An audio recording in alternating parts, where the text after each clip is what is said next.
আসসালামু আলাইকুম। আজকে আমি খুব সহজেই ইজিভাবে বাচ্চাদের জন্য একটা সূর্যমুখী ফুল আঁকার চেষ্টা করব।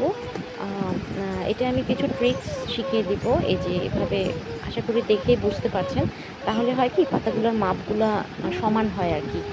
সুন্দর হয়। না হলে কোনোটা মোটা, কোনোটা চিকন, কোনোটা ছোট বড় হয়।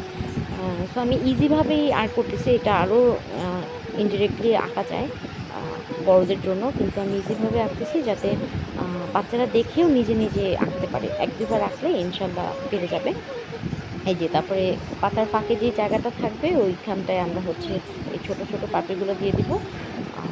এই যে আমি বাচ্চাদের জন্য খুব সহজেই আঁকার চেষ্টা করতেছি। আ আপনাদের যদি আরো কিছু দেখার ইচ্ছা থাকে, শিখার ইচ্ছা থাকে আ অথবা আমার যদি কোনো ভুল হয় বা কারেকশন করে দিতে পারেন, কমেন্টসের মাধ্যমে আমাকে জানাতে পারেন। Thank you. আ ভিডিওটা ভালো লাগলে সবাই পাশে থাকবেন। লাইক, কমেন্ট দিয়ে সাপোর্ট করবেন।